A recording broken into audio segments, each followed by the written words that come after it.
은혜 나누기를 원합니다. 자, 할렐루야. 오늘도 좋은 날입니다. 좋으신 하나님이 저와 여러분을 귀하고 복된 자리에 불러주심을 믿습니다. 여러분 하나님 편 나오니까 어떻습니까? 행복하십니까? 행복하셔야 돼요. 자, 우리 교회 오니까 어떻습니까? 행복하십니까? 여러분의 가정은 어떻습니까? 행복하십니까? 네, 행복하셔야 돼요. 성경은 사랑이었어요. 창세기도 하나님의 사랑으로, 십자가의 예수님의 사랑으로, 우리를 고와 같이 내버려 두지 않는 성령님의 사랑으로. 하나님의 속성은 사랑입니다. 그러므로 우리는 그리스도 예수 안에서 사랑을 느끼면서 행복한 삶을 사시길 바랍니다. 그럼 가슴에 손 얹고 한번 따라하겠습니다. 예수님 안에 나는 행복합니다. 예수님 안에 나에게 기적이 일어납니다. 아멘. 예수님 안에서입니다. 성 히브리서 말씀이 이렇게 고백합니다. 믿음이 없이는 하나님을 기쁘시지 못하나니 하나님께 나아가는 자는 반드시 그가 계신 것과 그를 찾는 자들에게 상 주심을 믿어야 할지니라. 우리의 믿음이었어요. 그러면 우리는 예배는 왜 드립니까? 내 믿음이 어디쯤 있는가? 한 주간 어떤 믿음을 살아왔는가? 하나님이 부르심 앞에 나는 서 있을 때 내 믿음의 분량은 어느 정도인가? 사실 예배는요, 그걸 점검하는 시간이에요. 감사함으로 구원의 감격과 기쁨으로 하나님을 섬기며 예배를 하지만 예배에 나와서 나의 신앙이 어떠한지, 한 주간 어떻게 살았는지, 그리고 오늘 어떤 인생을 살 건지 결단하고 또 다른 시작하는 내일을 소망하며 믿음으로 살아가는 거예요. 예배를 사람들이 의미 없이 드릴 때가 너무나 많은 것 같아요. 여러분 예배를 통해 회복되어져야 될 줄 믿습니다. 오늘 제목이 뭐냐 하면 따라하겠습니다. 믿음의 삶이란 성령님과 함께하는 겁니다. 아멘. 믿음의 삶은 성령과 함께한다는 거예요. 다시 말하면 성령 충만하다는 것은 믿음의 삶을 말해준다는 거였습니다. 많은 교회가 있고요. 많은 교단들이 있잖아요. 여러분 제가 카톡에다가 올려드렸잖아요. 한국 교회, 세계 교회 역사부터 그 다음에 어떻게 교회들이 만들어졌고 그 다음에 이단이 어떻게 되었는지 올려드린 영상을 보면 다 한 뿌리, 한 형제, 한 자매로 다 이루어졌는데요. 근데 뭐가 달라요? 특색이라는 게 있는 거예요. 자녀를 낳아도, 배 아파서 낳아도 자녀가 다 똑같지 않거든요. 어떤 자녀는 엄마하고 사랑이 많은 자녀가 있고 활동적인 자녀가 있는가 하면, 어떤 자녀는 낳았는데 굉장히 내성적이고 아무 말이 없는 자녀가 있는가 하면, 여러 가지듯 교회 신앙도 마찬가지입니다. 그래서 한국에 하나님이 교회에 분열을 만들었다고 누가 그러는데 분열이 아니에요. 교단이 갈라지고 교단한 것은 각자 성격대로 하나님을 섬기도록 하나님이 인도하심을 믿는 거지, 그렇지만 그것이 틀린 건 아니잖아요. 근데 우리는 잘 생각하셔야 됩니다. 우리가 항상 이건 틀렸어라고 말하면 안 돼. 내가 경험하지 않았잖아요. 장로교, 감리교, 성결교, 순복음, 침례교 여러 가지 교단들이 있는데 그 교단들이 나하고 맞지 않는다고 해서 그게 틀린 건가요? 안 틀린 거예요. 좀 다른 거죠. 그렇잖아요. 자녀가 다르고 다르듯이 다른 거라는 것을 인정하면 우리는 하나가 될 수 있는 거고요. 하나님은 믿음 안에서 우리가 뭐하라? 하나가 되길 원하신다는 거예요. 그러니까 믿음 안에 하나 될 때 그 안에 필요한 게 뭐냐? 성령의 충만함이라는 거였어요. 예수님이 십자가에 못 박혀 돌아가시기 전에 보혜사 성령을 너에게 보낸다고 했는데 왜 보낸다고 했습니까? 고아와 같이 내버려두지 않기 위해서. 그러면 난 혼자가 아니라는 거잖아요. 그러면 이 신앙이 결코 외롭거나 힘들거나 고통스러운 게 아니죠. 왜? 하나님이 나와 함께하기 때문에. 그래서 성령 받으라고 한 거고요. 그리고 난 후에 진짜로 예수님의 제자들이 마가다락방에 모여 기도하고 오순절 사건이 사도행전 이전에 성령을 받고 나니까 그들이 기쁨으로 충만해지더라. 그리고 담대해지더라. 신앙이 달라지더라. 그리고 자신의 삶에 예전에는 두려웠던 삶이 담대한 삶으로 바뀌었단 말이죠. 그러니까 우리의 신앙도 내가 뭔가 모르게 지금 연약하다면, 물질에 연약하고 건강에 연약하고 세상에 연약하다면 우리는 기도해야 합니다. 뭐라고? 하나님이 영이 임재해달라고, 그 문제를 이기게 해달라고, 그 문제 때문에 아파하지 않게 해달라고, 그것 때문에 신앙이 떨어지지 않게 해달라고. 여러분의 삶 가운데 나의 신앙이 떨어지게 하는 게 뭐냐는 거예요. 오늘 이걸 잘 기억하셔야 돼요. 신앙이 떨어지는 게 있으면 그 내 신앙을 떨어지게 하는 것을 하나님의 영으로, 성령의 충만함으로 이겨내셔야 된다는 거예요. 오늘 그런 삶이 되어야 될 줄 믿습니다. 그래서 성령 충만한 것은요, 뭐냐면 오늘 어떤 삶이 믿음의 삶 가운데 성령 충만하다고 말하냐면, 따라하겠습니다. 성령 충만한 삶은 성령의 열매를 맺는 삶입니다. 성령이 열매를 맺으래, 열매를. 여러분. 과실을 맺을 수 있어야 되잖아요. 그래서 오늘 갈라디아서 우리가 읽은 5장 22절과 23절에 뭐라고 말합니까? 성령의 열매에 대해서 말씀해주고 있습니다. 성령의 열매는 사랑과 희락과 화평과 오래 참과 자비와 양성과 충성과 절제와 온유라고 말하잖아요. 9가지의 열매를 말해주고 있는데 믿음의 삶 가운데 이런 열매가 나에게 맺혀지고 있는가? 이 하나하나 대입해 보면 돼요. 나는 세상을 사랑하는가? 남편을 사랑하는가? 자녀를 사랑하는가? 교회를 사랑하는가? 이웃을 사랑하는가? 그런데 내가 얼만큼 사랑하냐는 거예요.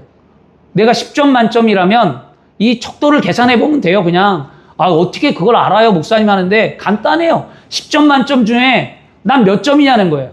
내 10점 만점 중에 교회를 사랑하는 게 몇 점이고 가정을 사랑하는 게 몇 점이고 남편을 사랑하는 게 몇 점인지 난 알아요.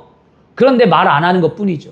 스스로 점검해보고 매일매일의 삶에 그 척도가 올라가길 바랍니다. 믿음은 올라가야 되잖아요. 세상은요, 뭘 중시하죠? 능력이라는 걸 중시해요, 세상은요. 저 사람 능력 좋아. 이렇게 말하죠. 그리고 스펙이라는 걸 따져요. 얼마나 배웠어? 하버드 나왔어. 학벌이 좋아. 박사야, 석사야. 능력을 따지기도 하고요. 또 어떤 사람은 세상은 돈을 따져요. 집 몇 평 살아? 재산이 얼마야? 좋은 차 끄네? 돈이 많은가 봐. 명품 입었어? 돈으로 말합니다. 그리고 세상은 뭐라고 하냐면 유명하냐 안 유명하냐를 따져요. 유명해졌어. 회사에서도 유명해지고 거리에서 지역에서 사회에서 유명한 저명자가 되어지고 막 그런 걸 갖다가 중요하게 생각합니다. 근데 믿음은 그런 거 하나도 중요하게 생각하지 않아요. 믿음은 뭘 중요합니까? 열매를 중요하게 여긴다는 거예요. 하나님의 믿음은 성령의 열매는 이게 뭐냐? 예수님의 성품을 닮아가는 거예요. 그래서 우리는 항상 믿음의 삶을 살아가면서 따라하겠습니다. 예수님이라면 어떻게 하셨을까? 항상 고민해야만 합니다. 지금 내가 하는 것이 예수님이 나와 함께하는 삶의 모습인가를 생각해야죠. 그러면 화도, 그러면 미움도, 원망도, 사회 관계도, 직업도, 학교 생활도, 교회 생활도 모든 것들이 우리는 달라진다는 거예요. 그런 것들이 돼야만 합니다. 성령의 열매는요, 이렇게 변화를 시키는데 이 열매가 스스로 맺혀지지 않는다라는 거였어요. 오직 어디 안에서? 그리스도 예수 안에서만 가능하다는 거예요. 성령이 예수를 믿지 않는 사람들에게 성령 충만, 성령 세례 물론 있어요. 없지는 않아요. 근데 이건 특별한 경우. 저는 처음에 없다고 생각한 사람 중에 한 사람이었어요. 예수를 믿고 구원을 받아야 하나님의 영이 임하는 거 아니야? 이게 신앙적인 논리거든요, 신학적으로. 그런데 많은 신학자들이 이렇게 얘기했어요. 근데 현장을 가보니 아니더라는 거예요. 예수를 믿지 않았는데 성령이 그 안에 임하여서 그가 교회에 나와 예수를 영접하는 경향이 생긴다는 거죠. 우리 잘 들으셔야 돼요. 그러니까 우리가 경험 안 해보고 우리가 안 해본 거를 너무 아니다라고 말하면 안 되고, 저는 굉장히 강한 성격이 강하다 보니까 받아들이지 못했어요, 처음에. 예수를 믿어야지 무슨 소리야. 믿고 하는 거지. 하나님이 믿지도 않는 사람한테 무슨 성령을 줘. 믿지 않는 사람에게. 그렇게 얘기했는데 진짜 믿지 않는 사람이 그렇게 강릉에 있을 때 그랬다라는 거예요. 한 자매가 믿지 않았어요. 근데 교회를 가고 싶고 했는데 하나님을 만나고 고민하고 신이 있냐고 물어보고 스스로, 그리고 교회에 나왔는데 처음에 제가 이상하게 생각했어요. 신천지 아니야? 그리고 저 사람 이상한 거 아닌가? 한 달 보고 2달 보고 석 달 보고 이 사람 진짜 성령 받았구나. 하나님이 먼저 임재했구나.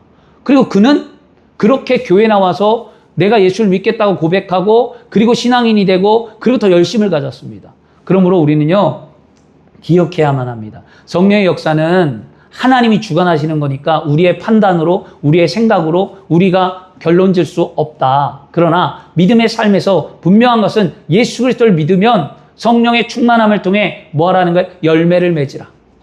여러분이 열매를 맺는 삶이 되어야만 합니다. 그러면 어디 안에 있으라? 그리스도 예수 안에 있으라. 요한복음 15장 4절에 말씀합니다. 너희 안에 거하라. 나도 너희 안에 거하리라. 가지가 포도나무에 붙어 있지 아니하면 스스로 열매를 맺을 수 없는 것 같이 너희도 너희 안에 있지 아니하면 그리하리라. 너희도 내 안에 있지 아니하면 그리한다는 건데요. 예수님이 뭐라고 얘기했습니까? 포도나무. 우리는 가지라고 했습니다. 그러면 포도나무는 포도나무에 가지가 붙어 있어야 열매를 맺는다라고 말씀했죠. 제가 강릉에 있을 때 알바를 한 적이 있는데 강릉에 농장들이 많거든요. 농장들이 많다 보니까 농원들 가갖고 뭐 하우스 짓는 그런 이제 그런 일 같은 알바를 한 거예요. 하우스는 짓지는 않았지만 가서 뭐 묘목도 세우고 그런 거 할 때 농원을 간 적이 있어요. 과수원을 가서 이 과수원에서 진짜 이 농부가 어떻게 과수원을 관리하는가 봤는데 포도나무를 봤는데 포도나무는요 하는 게 별로 없더라고요. 그냥 포도나무 이렇게 한 다음에 뭐냐면 가지에다가 열매가 있으면 봉지를 씌워놓고 그냥 냅둬요. 그런데 나무 가지가 그냥 땅에 떨어져 있는 것들이 많이 굴러다니는데 보기에는 가지가 처음에 떨어졌을 때는 그냥 나뭇가지 이파리 파릇파릇하고 그냥 포도나무에 떨어져 있는 것 같다 했는데 하루 지나고 이틀 지나고 햇빛이 강하게 내려지니까 그 나무가 가지가 말라 비틀어지고 가지는 아무 효력이 없게 돼버리더라고요. 그걸 보면서 뭘 보냐면 떨어지면 열매는커녕 말라 죽는다는 거예요. 그럼 우리의 신앙도 똑같다는 거예요. 예수님이 지금 포도의 비유를 통해 우리에게 그렇게 15장에 말씀했는데요. 겉으로는 우리가 교회를 다니고 겉으로는 우리가 신앙생활을 하는 것처럼 보이지만 예배와 기도와 말씀 가운데 주님과의 교제가 없으면 그런 성도들은 영원히 메말라 죽어가고 있다는 거예요. 그래서 옛날에 이런 말 있잖아요. 무늬만 그리스도인이다. 겉에만 수박인 것처럼 무늬만 그리스도인들. 그러면 우린 그런 그리스도인이 되면 안 됩니다. 그러기 위해 어떻게 해야 합니까? 예배할 때 늘 기도하고 교제하고 성령의 충만함을 통해 삶을 살아가고 하나님의 임재를 통해 경험되어지고 믿음의 삶을 살아가야 될 줄 믿습니다. 많은 이들이 예배하고 많은 이들이 하나님이 찾지만 그 중에 한 사람 하나님은 참된 자 진리로 하나님을 경외하고 예배하는 자를 찾고 계신다는 거예요. 그게 신령과 진정으로 예배하죠. 오늘 우리는 그런 예배가 되어야 할 줄 믿습니다. 날마다 말씀을 읽고 여러분 날마다 기도하고 주님 안에서 여러분 예배하며 믿음의 삶을 사셔야 될 줄 믿습니다. 예배하는 자가 성경 많이 읽고 기도 많이 하는 자보다 하나님이 전에 나와 예배하는 자가 진짜 믿음이 있는 사람들이에요. 여러분 그 사람들이 믿음이 없다는 게 아니에요. 나름대로 시간이 허락하지 못하고 나름대로 힘들긴 하겠지만 어쨌든 중요한 건 우리는 뭐냐? 신앙인이라면 믿음이 있다면 하나님의 전에 나와 예배하는 거예요. 그래서 우리는 예배에 뭐하라? 목숨을 걸 수 있는 사명감을 가져라. 예배만큼은 나의 신앙에 있어서 어떤 어려움이 없고 어떤 환난이 오더라도 나는 하나님을 결코 놓지 아니하고 구원의 감격을 잃어버리지 아니하며 내가 하나님의 전에 나와 예배하리라. 이런 신앙이 참된 신앙이고 그럴 때 하나님의 성령이 우리의 마음 가운데 찾아오셔서 우리를 붙드시고 우리를 믿음의 삶 가운데 성령의 열매를 맺게 하시는 줄 믿습니다. 예수님 안에 거하라는 게 그럼 어떻게 예수님 안에 거하라는 거예요? 성경은 예수님 안에 거하는 자를 뭘로 말하냐면 정직하고 진실한 자라고 얘기합니다. 우리가 예수님 안에 거하는 거는요. 정직과 거룩과 성실과 진실함을 통해 생활을 해야 됩니다. 그래서 우리는요. 어떠한 대가도 바라지 말아야 돼요. 사실은요. 예배할 때. 잘못 생각하는 게 있어요. 비나이다. 그게 중요한 게 아니에요. 하나님이 나에게 아무것도 안 줘도 하나님이 내 병을 고치지 않아도 하나님이 지금 내 가정의 문제를 해결하지 않아도 하나님이 지금 내 아픔을 위로해 주지 않아도 우리는 해야 되는데 give and take. 내가 예배하니까 내가 기도하니까 하나님 나에게 뭔가를 줘야 된다는 거죠. 이걸 버리셔야 된다는 거예요. 그래야 하나님의 임재가 있습니다. 내가 어떠한 대가도 바라지 않고 그냥 오직 순수한 마음으로 뭐예요? 구원의 감격으로 하나님을 예배하는 거예요. 내가 죄인이었고 날 위해 이 땅에 오신 주님을 내가 사랑하고 그래서 나는 그 사랑을 어떻게 보답할 길이 없으니까 그냥 감사함으로 예배한다는 거예요. 이 신앙이 살아있어야 되는데 이 신앙을 잃어버리면 그 신앙은 죽은 신앙이라는 거예요. 오늘 이 신앙이 다시 회복되기를 원합니다. 그럴 때 기도와 말씀으로 우리에게 하나님이 주신 은혜가 넘쳐나므로 복된 삶의 신앙이 나타나는 거죠. 여러분 그렇게 해서 성령의 열매를 맺기를 바랍니다. 그리고 성령의 여러분 열매의 믿음의 삶의 기본은 바로 뭐냐? 하나님의 영광을 드러내는 삶이었어요. 성령의 열매 왜 맺어야 될까요? 하나님의 영광을 나타내는 거예요. 그러면 하나님의 영광이 뭐냐면 나를 통해서 세상 사람들이, 믿지 않는 사람들이 하나님을 알아가는 것. 많은 사람들이 자신은 믿음의 삶을 살아간다고 해요. 봉사하고 충성하고 물질 드리고 하는데 그게 중요한 게 아니고, 여러분 뭐가 중요하다고요? 우리의 삶에서 하나님의 영광이 나를 통해 드러나고 있는가? 예배 때에 나타나는 거 중요하죠. 예배에 좀 말씀드렸으니까. 그러면 한 걸음 더 나가서 이렇게 예배를 드리고 세상으로 나갔을 때, 가정으로 갔을 때, 직장으로 갔을 때, 이웃으로 갔을 때 나를 통하여 하나님의 영광이 나타나느냐? 이게 우리의 믿음을, 진짜 성령 충만한 삶의 모습을 알 수 있는 기준이라는 거죠. 오늘 그런 일들이 일어나기를 원합니다. 그래서 하나님은요, 우리에게 하나님의 믿음의 사역을 감당할 수 있도록 가르치는 사역, 능력, 물질, 시간, 성령의 열매, 이 모든 것을 다 허락하시는 거예요. 목적은 뭐예요? 영광을 나타내기 위함이다. 그러므로 오늘 우리는요, 믿음 안에서 성공과 행복을 꿈꾸고 바라보지 말고요, 예수님 안에 내 신앙이 얼마나 깊이 뿌리 박혀 있고 내 삶이 하나님 보시기에 아름다운가를 오늘 분명히 깨달으시길 바랍니다. 그리고 그걸 알기 위해 뭘 구하라고요? 성령 충만함을 구하라는 거예요. 이거는 내 의지로 알아가는 게 아니고요, 하나님의 영이 있고 하나님과의 깊은 교제가 있고 말씀을 듣고 깨닫고 하나님을 생각하고 하나님 앞에 기도할 때 은혜 속에서 점점 신앙은 깊어지고 하나님을 알아가는 믿음 가운데 깨달아지는 거예요. 이걸 깨달을 때 신앙인이라고 말하는 거예요. 여러분, 우리 교회는 그런 신앙인들이 되었으면 좋겠습니다. 많은 교회가 있고 많은 교회들이 성장하는데 안타까운 거예요. 저는요, 한국에 지금 1000만 정도의 성도들이 지금 코로나로 인해서 400만 명이 없어지고 600만 명이 예수를 믿어요. 절반으로 떨어졌죠. 어린아이들도 줄고요. 한국에 대형 교회가 많고 큰 교회들이 많은데, 그러면 그 많은 교회들이 영향력을 어떻게 드러내고 있냐는 거죠. 영향력에 대해서. 본인들 교회는 다 잘해요. 우리도 큰 교회, 저도 큰 교회에 있었으니까. 본인들 교회에서는 다 잘하고 열심히 해요. 그런데 막상 나가서는, 그러니까 우리가 세상의 욕을 먹는 거예요. 나가서는 전혀 다르거든요. 신앙과 삶이 다르면 안 된다 그랬어요. 신앙과 삶이 뭐하라? 일치가 되라. 내가 하나님을 사랑하고 예배하고 하나님을 믿는 믿음의 삶의 모습이 세상에서도 똑같이 그런 아름다움이 나타나야 되는데, 믿음은 믿음, 세상은 세상, 이렇게 되어져 버리면 그거는 바른 신앙이 아니라 반쪽짜리 신앙이에요. 그거를 신앙이 없다라고 말하지 않겠어요. 신앙은 있는 거 맞아요. 그러나 반쪽짜리라는 거죠. 하나님의 영광을 나타내는 삶을 우리는 살아내야 될 줄 믿습니다. 그래서 하나님이 우리에게 무엇을 주느냐? 따라하겠습니다. 성령 충만한 삶은 성령의 은사가 나타납니다. 아멘. 은사라는 게 나타나는데, 그 은사는요, 누구에게 주느냐? 다 주는 거예요, 다. 근데 사람들이 나는 은사를 모른대요. 여러분, 물어보고 싶은 게 뭐냐면, 여러분 은사 받으셨습니까? 그러면 사람들이 은사라고 생각하면 특별한 걸 생각한단 말이에요. 지금 머릿속에 은사? 병 고치는 은사인가? 가르치는 은사인가? 뭐 말하는 거지? 나 모르는데? 나 말도 못하는데? 나 기도해서 병도 못 고쳤는데? 막 이렇게 생각하는 거예요. 근데 이 은사라는 게, 여러분, 우리가 너무 특별하게 생각할 게 아니라 예수를 믿고 구원을 받아 하나님의 자녀가 되고 하나님의 영이, 성령이 우리에게 임하면 하나님께서 우리에게는요, 은사라는 것을 다 주셨다라는 거예요. 그 은사를 내가 알지 못하고 깨닫지 못해서 활용하지 못하는 것 뿐이죠. 여러분, 여러분이 볼 때 남편이 믿음이 연약한 것 같고 자녀가 믿음이 연약한 것 같지만, 여러분이 볼 때 그렇지만 그 연약함 속에도 하나님이 주신 은사가 있다는 거예요.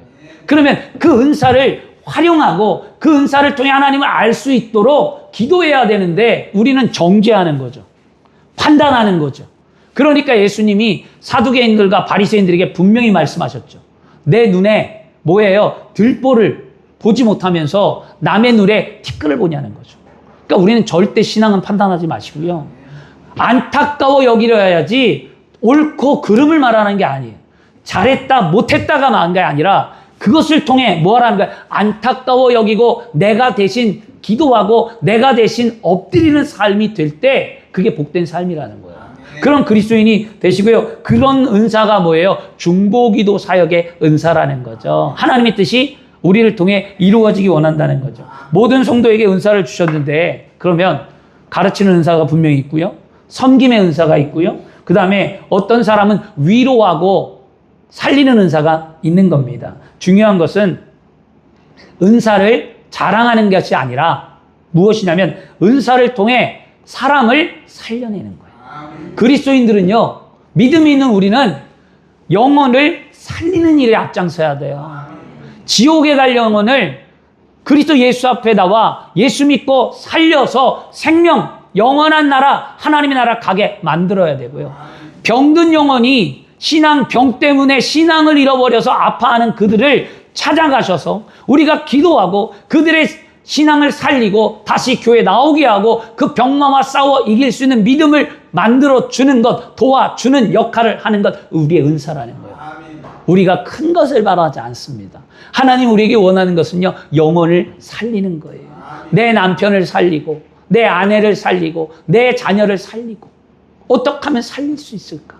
어떻게 하면 내가 위로자가 될까? 어떻게 하면 신앙의 버팀목이 되어줄까? 어떻게 하면 힘들어하는데 저 힘듦을 내가 나눌 수 있을까? 이걸 생각해야 되죠. 이게 믿음이에요, 여러분. 제가 왜 이 말씀을 드리냐면 오늘 우리 교회 마지막 예배예요. 이 의자로는요. 다음 주에 리모델링을 하고 싹 바꾸잖아요. 다 바꿔지는데 오늘 이금적 원사님도 나오셨고 오늘 뭐 현수 지수도 왔고 또 새로운 성도님도 오시고 이렇게 볼 때 삶이 뭐냐면 안타까웠던 거예요, 제가. 빈자리가 안타까웠고, 지금도 또 직장 때문에 못 오시는 분들, 또, 그 다음에 다른 데 계신 분들 많잖아요. 우리 다 나오면 이 자리 다 차거든요, 사실은. 근데 못 나오면 그 빈자리를 볼 때마다 늘 마음이 무너져서 힘들어하면서 기도할 때 하나님 앞에 뭐냐면 살릴 수 있는 영을 달라고 기도한 거예요. 하나님, 영혼을 살리게 하여 주옵소서. 그들이 살아나기를 원합니다. 여러분들에게 제가 다른 거 바라는 게 아니에요. 여러분들에게 내 풍요를 위해서 뭐 어떤 교회의 삶을 위해서 아니에요. 그거 중요한 게 아니고요. 여러분들이 진짜 하나님을 만나서 믿음의 삶을 살아가길 원하는 거예요. 하나님 앞에 참된 그리스도인이 되길 원하는 거예요. 참된 그리스도인은 어떻게 되는 거예요? 행복한 구원의 기쁨을 그리스도 예수 안에서 어떻게 하라? 함께 지어져 가라고 그랬죠. 함께 지어져 가는 삶이 되려면 우리는 뭐하냐? 살펴볼 수 있는 눈이 열려야 하는 거죠. 나에게 하나님이 은사를 주셔서 한 영혼이 천하보다 귀하고 생명을 살리는 일에 우리는 소홀히 여길 수 없다는 거였어요. 그렇게 기도했더니 하나님이 문을 열고 하나님이 교회의 성도들을 채우고 그렇게 할 때마다 감사하더라는 거예요. 반주자도 왔고요. 오늘 반주자 또 어디 가긴 했지만 반주자도 왔고. 그러니까 하나님은 자꾸 우리에게 뭔가를 보여주잖아요. 이런 조짐을. 어떻게 해야 합니까? 이때 더 우리는 한마음 돼서 기도해야 될 줄 믿습니다. 근데 교회는 뭐냐? 몸이에요, 몸. 몸인데 눈만 있다고 해서 몸이 되는 것도 아니고 몸은 손도 있어야 되고 발도 있어야 되고 다 있어야 되잖아요. 그래서 여러분 교회는 필요 없는 사람이 한 사람도 여러분 존재하지 않고 다 뭐예요? 필요한 사람만 존재한 거예요. 아, 나 같은 사람이 뭐 교회 필요하겠어? 아니야, 필요합니다. 아유, 나 어쩌다 한 번 나오는데요. 나는 뭐 물질도 못 심는데요. 난 하는 거 아무것도 없는데요. 내가 교회에 뭘 하겠어요? 목사님에게 잘하는 사람, 목사님에게 열심히 하는 사람, 교회 하나님 목사님 앞에 열심히 하고 교회 충성하는 사람 목사님도 좋아하잖아요. 어떤 분이 저한테 그렇게 얘기했어요. 저는 아니라고 그랬습니다. 중요한 거는 여러분 하나하나 다 하나님이 사랑하고 있다는 거예요. 찬양팀만 중요할까요? 아니면 새 가족이 중요할까요? 아니면 여러분 주어진 일에 열심히 교회를 위해 봉사하는 사람이 중요할까요? 아니에요. 하나님은 보이지 않는 곳에서 그래도 남들 못지않게 그래도 내 스스로 열심을 내고 있는 사람, 이게 내 믿음이 이것밖에 안 되지만 이 속에서 나는 하고자 몸부림치는 사람, 하나님은 그 사람을 더 기뻐 받아 주신다는 거예요. 오늘 우리는 하나님께 기쁨이 되었습니다. 왜냐? 세상에서 몸부림치다가 오늘 나왔잖아요. 하나님을 알고자 왔잖아요. 하나님은 그걸 기뻐하는 거예요. 어떤 삶을 살아서 힘들고 어렵고 죄악 가운데 있는 그거 중요한 게 아니고요. 이것 뚫고 오늘 온 거잖아요. 여러분, 안 나오다가 나온 거잖아요. 오늘 여러분 주님 전에 발걸음 한 거잖아요. 그러면 내가 온 걸까요? 아니에요. 내 속에 하나님을 알만한 믿음이 있고 하나님의 영이 있어서 하나님이 나를 붙드셔서 오게 한 거예요. 왜 오게 했을까요? 누군가 우리를 향해 기도하기 때문이에요. 누군가 나를 위해 기도하기 때문이에요. 누군지는 몰라요. 그러나 우리는 분명히 알아야만 합니다. 나를 위해 기도하는 자가 있다는 거예요. 내가 섬기는 교회에서 기도하고 내가 아는 남편이, 아내가, 자녀가, 이웃들, 나와 섬기는 사람들이 기도하기 때문에 내가 오늘 이 자리에 있다는 거예요. 저도 마찬가지예요. 제가 오늘 이 자리에 있는 것, 여러분의 기도가 있기 때문에 있는 거예요. 내 주변에 다른 사람들의 기도가 있기 때문에 있는 거예요. 제가 목회 저 혼자 하는 게 아니에요. 숨겨진 이 7천인이 이스라엘 민족을 위해 엘리야가 기도할 때 숨겨놓은 7천인이 있었다고 하듯이 여러분 하나님 앞에 무릎을 꿇고 기도하는 성도들이 있기에 교회는 세워져 가는 거예요. 여러분이 그렇게 우리 교회를 세워가기를 원합니다. 그래서 여러분 성령 충만하다는 것, 하나님의 은사는 이런 거예요. 내가 무엇을 얻을까를 생각하는 게 아니라 내가 어떻게 섬길 수 있을까. 은사는요, 하나님께 뭘 얻어서 받아서 능력 행함을 나타내는 은사를 기도하는 게 아니라 내가 어떻게 하면 섬길 수 있을까. 섬김이 은사의 시작이라는 거죠. 예수님이 뭐해 오셨어요? 나는 이 땅에 온 것을 죄인을 구원하러 오셨다고 말씀하시면서 나는 섬기러 왔노라고 예수님이 말씀하셨어요. 그러면 우리도 성령 충만해서 믿음의 삶이 있다면, 우리의 하나님이 나에게 어떠한 은사를 주었는지 모른다면 첫 번째 뭐하냐? 섬기는 삶을 사셔야만 합니다. 섬기는 은사를 통해 되어지기를 축원합니다. 그래서 열매를 맺기를 원하고요. 그러면 여러분, 섬기는 은사는 뭘 하길 원하냐? 제일 중요한 거는 교회에 덕이 되고 교회에 유익이 되는 거예요. 근데 이 교회라는 거를 기억할 때 여러분, 우리 교회, 지금 예배드리는 이 교회로 먼저 생각하는데 그게 아니라고 그랬죠? 첫 번째 교회가 누구예요? 나라 그랬어, 나. 이 몸은 하나님의 성전이고 나는 교회예요. 그러니까 은사는 나에게 뭐가 돼야 돼? 유익이 돼야 되겠죠. 그 유익이 나와 예수를 믿는 사람들의 공동체, 바로 여러분이 섬기는 교회에도 유익이 돼야 되겠고요. 그리고 그 은사가 하나님의 나라를 세우는데, 아름다움을 세우는데 유익이 돼야 되겠죠. 유익이 안 되면 그거는 다 잘못된 신앙 가운데 하나라는 걸 분명히 깨달으시길 바랍니다. 고린도전서 12장 7절에 각 사람에게 성령의 나타나심은 뭐하라? 유익하게 하려 하심이라. 성령 충만하고 하나님의 은사가 있는 믿음의 삶은 유익을 나타내는 거예요. 그러면 분쟁하고 다툰다. 그러면 그게 성령의 은사예요? 아니죠. 그러니까 다툼은 아니에요. 내 말이 아무리 옳아도 다툼의 요지가 된다? 접으셔야 돼. 저도 마찬가지예요. 제가 주의종으로 여러분과 하잖아요. 교회를 이끌어갈 때 제가 어떤 걸 얘기했는데 여러분하고 저가 의견이 대립되고 성도들끼리 분쟁에 있고 다툰다? 그러면 저도 접어야 돼요. 근데 한국교회, 죄송하긴 하지만 한국교회 목사님들이 뭐예요? 권위가 있으니까 안 접잖아요. 여러분, 저도 주의종이지만 주의종이 100% 다 옳지 않아요. 100% 다 주의종이 옳다고 말하면요, 여러분 그런 교회 섬기시면 안 돼요. 주의종이 어떻게 100% 옳아요? 사람인데. 틀릴 수 있어요. 여러분이 옳을 수도 있어요. 근데 안 받아들이는 거죠. 그러면 중요한 건 뭐냐? 분쟁이 있고 다툼이 있다면 그거는 하나님이 원하는 게 아니라는 걸 분명히 알아야 됩니다. 분쟁과 다툼을 해결하고 만들어가야 됩니다. 그러면 우리는 그걸 위해서 기도해야 되겠죠.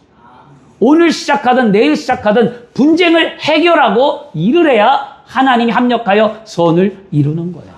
우리 그런 신앙인들이 돼서 잘 배우고 믿음 안에 살길 바랍니다. 한 교회에 두 성도가 있었어요. 예전에 저희가 있었던 건데요. 성도가 있었는데요. 많은 사람들 앞에 찬양 인도자가 있었습니다. 정말 찬양을 잘했어요. 너무 사람들에게 높임도 받고 너무 은혜로웠고 제가 들어봐도 찬양을 너무 잘합니다. 찬양 사역자였고요. 그런데 그 한 성도가 그 성도와 함께 찬양팀이 있었고요. 그리고 한 분은 교회에 조용히 와요. 남편도 예수 안 믿어요. 자녀도 안 나와요. 물질도 없어요. 되게 가난해요. 신방 가보면 힘들어요. 그런데 그분이 교회에 와서 아무것도 할 게 없는 거예요. 시간이 많아야 봉사도 하는데 시간이 없어요. 하루하루 벌어먹기도 힘들고 하루하루 진짜 나가서 일하지 않으면 자녀들 키우고 생활하기도 버거우니까 교회와 봉사를 하고 싶고 목사님에게 눈도장을 찍고 다른 사람들 앞에 나도 봉사자의 모습을 보이고 싶은데 못하는 거예요. 너무 가슴이 아프니까 이분이 할 수 있는 최선을 다한 게 뭐냐면 남들 모르게 교회에 와서 청소를 했어요. 화장실 청소를 하고 교회에 와서 쓸고 교회 오기만 하면 조용히 청소하고 다녔어요. 새벽 기도 끝나고 가고. 그걸 저도 나중에 알았습니다. 기도하다가 끝날 쯤에 다 성도들 가고 뒷정리하는데 그때 나와서 청소하고 있더라고요. 그래서 조용히만 보고 갔는데 근데 이 두 사람을 보고 이 두 환경을 보고 제가 물어봤어요. 지구역장들하고 딱 모여갖고 물어봤습니다. 누가 더 귀한 일을 하는 것 같습니까? 여러분 지구역장님들 어떻게 생각하십니까? 그랬더니 뭐라 그랬냐면 지구역장들이 대부분 인도자하고 찬양팀하고 열심히 하는 사람들을 잘한다라고 얘기했습니다. 그때 이렇게 얘기해 줬어요. 아닙니다. 하나님이 볼 때는 찬양팀이나 이분이나 둘 다 똑같습니다. 왜냐하면 둘 다 하나님께 받은 은사가 다르기 때문입니다. 자, 둘 다 뭐예요? 둘 다 교회의 아름다움을 나타내고 덕을 세기 위해서 하는 거잖아요. 그러니까 여러분들이 하는 교회를 섬기고 여러분이 믿음의 삶을 살아가는 것들이 굉장히 아름답다라는 것을 우리는 분명히 알아야만 합니다. 내가 하찮은 게 아니에요. 내가 이거 해야 뭐 되겠어? 아니에요. 하나님은 여러분의 작은 것 하나라도 신은까지도 아시는 하나님, 나의 머리카락까지 세신 바 되신 그 하나님이 내가 어떤 마음으로 하나님을 섬기고 어떤 마음으로 예배하며 어떤 마음으로 주님을 위해 삶을 살아가는지 알고 있다는 거예요. 그러면 오늘도 살아계신 하나님이 지금 이 시간 여러분이 예배하는 이 현장 가운데 와 계시다는 거예요, 여러분. 그래서 하나님을 속일 수 없는 거예요. 하나님 앞에 그래서 진실해야 되는 거예요. 내가 이렇게 힘든데도 나왔고 이런데 내 이 마음을 갖고 나왔고 하나님의 은혜를 내가 구하며 나왔고 나는 이런 모습이라고 내 모습 이대로 주님 받아 달라고 고백해야 되고 수고하고 무거운 짐진자들아 다 내게로 오라 내가 너희를 쉬게 하리라고 말씀하신 예수님의 말씀처럼 오늘 나의 이 인생의 무거운 짐을 십자가 앞에 내려놔야만 한다라는 거예요. 그리고 주님 앞에 맡겨달라고 해야만 합니다. 그럼 예수님 뭐라고 했습니까? 나는 온유하고 겸손하니 너는 내게 와서 멍에를 메고 배우라고 말하잖아요. 오늘 나의 짐을 맡기고 하나님의 말씀을 배워서 내 인생의 삶이 행복해지고 아름다워지고 축복의 삶이 돼야 할 줄 믿습니다. 그런 신앙인들이 오늘 다 되시길 바랍니다. 그래서 여러분 성령 충만한 것은요. 성령의 은사를 통해 섬기며 능력을 더해주는 거고요. 그것은 바로 교회를 부흥하고 나의 삶이 부흥되어지고 내가 섬기는 교회가 부흥되어지고 하나님의 나라가 세워지는 것 그게 바로 성령 충만한 성령의 은사를 받은 믿음의 삶인 줄 믿습니다. 마지막 세 번째는요. 따라하겠습니다. 성령 충만한 삶은 거룩한 삶입니다. 제일 중요한 거예요, 여러분. 거룩이라는 거. 베드로전서 1장 16절에 내가 거룩하니 너희도 거룩하라. 내가 거룩하니 너희도 거룩하래요. 이 말씀은 모든 그리스도인들이 거룩하라고 명령한 거예요. 거룩은 하고 싶어서 하고 안 하고 싶어서 안 하는 게 아니라 예수를 믿는 그 순간 나는 뭐예요? 거룩한 삶이 되는 거예요. 어떤 사람들은 말합니다. 목사님 내가 거룩하려고 하는데 거룩이 안 돼요. 안 되는 게 아니에요. 우리는 거룩해야만 하는 거예요. 나는 평생 가도 못할 것 같아요. 평생 가서 못하는 게 아니야. 해야만 하는 거예요. 이걸 잊어버리면 신앙이 흔들립니다. 고린도전서 6장 16절에 말씀하잖아요. 내 몸은 너희가 하나님께서 받은 바 너희 가운데 계신 뭐라는 거예요? 성령의 전인 줄 알지 못하느냐. 너희는 너희 자신인 것이 아니라는 거예요. 그렇잖아요. 우리 안에 하나님의 영이 임재하고 성령이 충만하고 성전이 됨을 믿어야 될 줄 믿습니다. 이 말씀은 모두 그리스도인들이 거하는 거룩한 성전이기에 거룩한 삶은 성도의 마땅한 도리라는 거죠. 그럼 이건 해야 된다라는 거예요. 하고 싶은 게 하고 싶어서 하고 안 하고 싶어가 아니라 반드시 해내야 된다. 기억하시길 바랍니다. 그런데 이게 쉬워요? 너무 어려워요. 거룩이 사실은요. 왜냐? 예수를 믿고 구원을 받으면 원수마귀는 절대로 우리가 하나님의 자녀가 되어서 거룩한 삶을 살도록 마귀가 내버려 두지 않습니다. 우리를 언제나 우리에게 찾아와 우리의 가장 약한 부분 이걸 건드린 거예요. 그러니까 늘 신앙을 보세요. 늘 쓰러지는 지점이 똑같을 때가 있어요. 맨날 거기서 쓰러져. 그러면 그걸 갖다가 내가 약해서 쓰러지는 게 아니라 다시는 이 지점에서 쓰러지지 말아야지. 이걸 딛고 일어나야 한 단계 성장하는 건데 매일 그 자리에 쓰러지는 거예요. 그 자리에서. 그러면 여러분 신앙 안 자라요. 이거 이겨내셔야만 합니다. 그래서 여러분, 제가 항상 여러분에게 말씀하는 거는요. 내가 어느 부분에 쓰러지는가. 어느 부분에 하나님과의 관계가 깨어지는가. 어느 부분에서 내 마음이 무너지는가를 잘 기억하고 그때마다 여러분 그런 조짐이 보이면 기도하세요. 하나님. 쓰러지려고 해요. 하나님. 약해지려고 해요. 하나님. 내가 여기서 일어나게 해달라고 해야 되겠죠. 세상은 얼마나 많은 유혹이 있는 줄 아십니까? 돈의 유혹이 있어요. 돈 안 좋아하는 사람은 어디 있어요? 주일 빠지게 하고 주일 빼먹고 돈을 벌어야 되고 이게 세상이잖아요. 이런 결단들이 필요한데 안타까워서 생계가 달렸으니까 그걸 결단하고 나오라고 강력히 말하지 않아요. 저는요. 왜냐? 스스로 선택하게 기다려주는 거예요. 왜? 그랬다가 나 원망하면 어떡하라고요? 제가 경험했기 때문에요. 한 청년이 저한테 목사님이 주일날 나오라고 해서 이 좋은 직장 때려치고 왔더니 결국 내 인생이 이 모양이냐고 날 원망하더라고요. 그래 내가 너 보러 그걸 하라고 그랬어? 목사님이 그랬지 않냐고. 이렇게 얘기했어요. 그래서 내가 네가 선택을 하라 그랬지. 바른 길이 뭔지. 네가 선택해놓고 왜 나한테 그래? 그랬는데 여러분 그 아이가 아직도 병들어 있거든요. 그래서 제가 마음이 아픈데요. 여러분 우리는 유혹에 빠지지 않도록 우리는 분명히 선택해야만 합니다. 그리고 세상에 악하니까 여러분 요즘 이건 통계 수치인데요. 심각합니다. 초등학생부터 어른까지 가장 유혹의 손길이 많은 게 뭐냐면 성적 유혹이에요. 그러면 우리는 가정이 깨어지고 자녀들이 타락하고 직장들이 문화가 그런 것들이 만연해지니까 이렇게 되는 거죠. 여러분 우리 여기 송탄지역 기도해야 돼요. 저는 기도하는 거 뭐 기도하는지 아십니까? 여기 앞에 트랜스 바가 있어요. 4층 건물에. 바로. 이거 없어지게 기도해요. 갈 때마다. 여기 바로 있어요. 트랜스 바가. 이거 젠더 바가 있어요. 말도 안 되는 거예요. 기록하고 막 이렇게 붙여놓고. 이런 것들이 얼마나 그걸 당당하게 퀴어 축제하고 퀴어 축제 절대 하면 안 돼요. 여러분 그런 건 그게 뭐가 좋다고 그게 옳은 걸까요? 절대 옳지 않아요. 여러분. 그걸 옳다고 말하는 목사님들 여러분 회개해야 되는 거거든요. 하나님 절대 원하지 않습니다. 그들이 회개하고 돌아올 때 받아주라 그랬어요. 그건 아니거든요. 그런 유혹들이 있고요. 쾌락, 성공에 집착하는 것 이런 유혹들 교만하고 비교하고 그러니까 나만의 유혹에 빠지는 게 존재해요. 그 유혹에서 벗어나려면 하나님 앞에 성령 충만함을 구하고 믿음의 삶에서 그 유혹을 이기게 해달라고 기도해야 벗어나지 기도도 안 하는데 어떻게 벗어나겠냐고. 오늘 그 유혹이 뭔지를 찾아보시길 바랍니다. 그렇죠? 근데 여러분 결심해도 이제 이렇게 얘기하죠. 이제 나는 죄 안 져. 나 이제 죄 안 질 거야. 남자들이 하는 얘기였어요. 나 이제 술 안 먹어. 여보 나 이제 술 안 먹어. 나 예수 믿었어. 내 마음이 기뻐. 나 이제 술 안 먹어. 오늘 말씀 듣고 할렐루야 딱 집에 갔는데 월요일부터 술 먹어.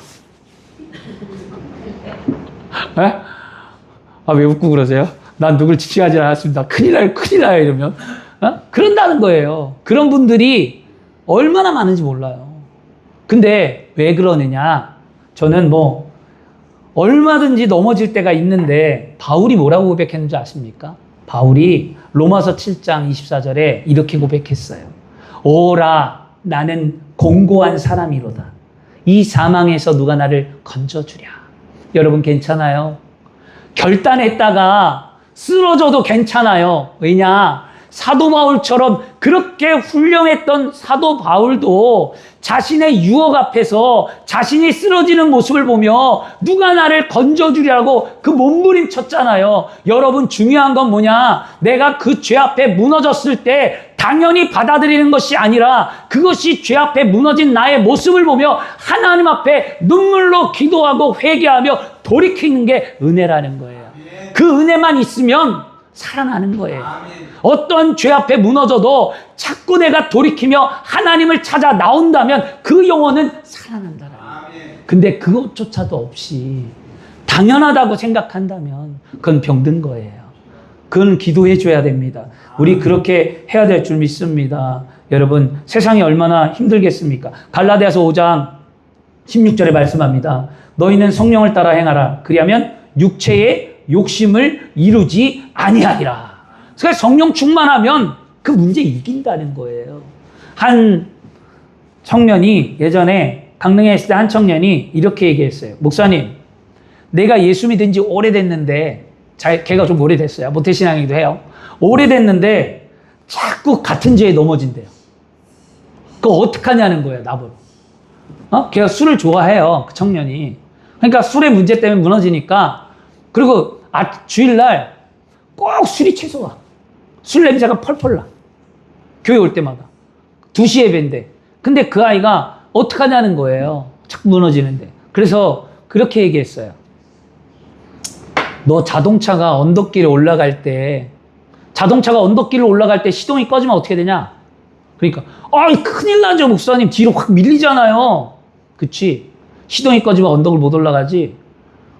그러면 그것도 마찬가지야. 자동차는 엔진의 힘으로 가파른 언덕을 올라가듯 너의 신앙도 하나님의 성령의 능력이 너에게 있어야 죄악이라는 비탈길을 힘차게 올라갈 수 있는 거야. 그냥 기도해. 성령님 앞에 하나님 나를 불쌍히 달라고 기도해 라고 얘기해 줬어요. 근데 그 아이가 저만 좋아해서 늘 만나러 오고 늘 술이채도 교회에 오긴 했는데, 근데 지금도 아직도 교회를 안 가요. 제가 교회를 떠난 여기 이제 성탄으로 내려온 이후에 안 가는데 가끔 전화 오긴 하는데 아직도 안타까워요. 그 아이를 보면. 이 아이 내가 좀만 더 있었으면 믿음 잡아줬을 텐데 참 안타깝다. 그래 늘 힘들 때마다 전화해요. 목사님 하고. 그래서 저는 참 감사해야 될지 불평해야 될지 모르겠지만 꼭 술 먹고 전화해. 청년이든 성도든 누구든 다 아는 사람들은. 그 술 먹고 전화하면 1시간, 2시간 다 받아줘야 돼. 그걸 해요. 근데 하지 말라고 얘기하죠. 저희 사모도 그렇고 뭐 주변 사람들도 그거 왜 그렇게 오래 하느냐는 거예요. 1시간, 2시간. 근데 저는 뭘 보냐면 불쌍한 거예요. 말할 데가 없잖아요. 그러니까 술 먹고 용기 내서 목사님한테 전화했는데 야단을 치거나 술 먹었다고 뭐라고 한 게 아니라 술 먹은 사람을 전화를 다 들어주고 이해해주고 품어주고 1시간씩 들어주고 2시간씩 이야기하니까 그게 고마운 거예요. 여러분, 우리는 때로는 들어줄 때가 필요합니다. 누구한테 얘기하겠냐고요. 아내한테도 못하고, 아내한테 했더니 술주정이라고 그러고, 목사님 내가 이렇게 술 먹고 집에 들어가면 엄마가 나한테 뭐라 그런다 그러고, 할 데가 없는 거예요. 불쌍하더라고요. 그러니까 여러분, 사랑이 우리 안에 존재하고 있으면 모든 것을 불쌍히 품을 수 있습니다. 그래서 저는 기도하는 게 성령 충만할 때 하나님 내 안에 사랑할 수 있는 마음을 달라고 기도해요. 사랑할 수 있는 마음. 물론 실수할 수 있고 나에게 실수하거나 내 마음을 아프게 하거나 성도들이 그럴 수 있겠어요. 근데 그렇지만 실수하든 내 마음을 아프게 하든 내가 그들을 사랑할 수 있게 해달라. 이게 성령 충만이거든요.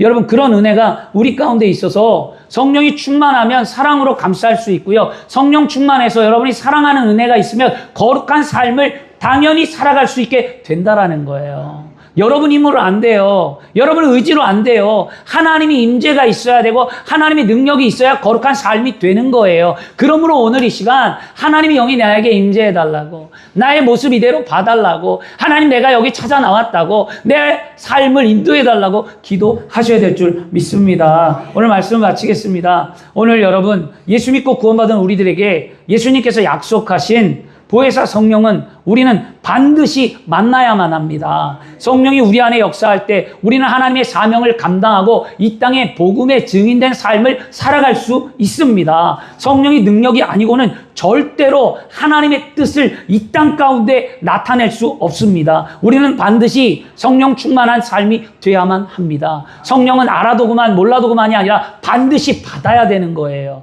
천국 갈 때까지 우리의 삶을 지도하고 내 마음을 위로하며 환경의 문을 열고 하나님께 가까이 갈 수 있게 하는 그 성령이 나를 붙들어 준다. 그런 성령으로 오늘 충만하시기를 바랍니다. 한번 따라하겠습니다. 성령의 열매를 맺는 삶을 살자. 성령의 은사로 덕을 세우자. 성령 충만하여 거룩한 삶을 살자. 아멘.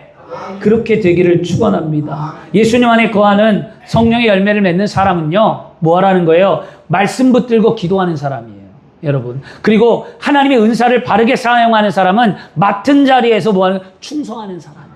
그리고 여러분, 날마다 죄 아래 이기고 죄와 싸기고 거룩한 삶을 추구하기 위하여 성령의 충만함을 반드시 받아야 될 줄 믿습니다. 그런 사람이 되어서 우리의 삶이 기쁘고 행복하며 아름답고 평안했으면 좋겠습니다. 오늘도 하나님 앞에 맡기고 은혜 속에 살고, 말씀을 다 들었지만 다 생각 안 날 수 있어요. 오늘 내 마음에 찾아오는 것, 내가 듣고 생각하고 결단했으면 이제 행동하기를 원하는데 행동할 수 있게 해달라고 간절히 부르짖고 기도하는 이 시간 되기를 그리스도의 이름으로 축원합니다. 기도하겠습니다.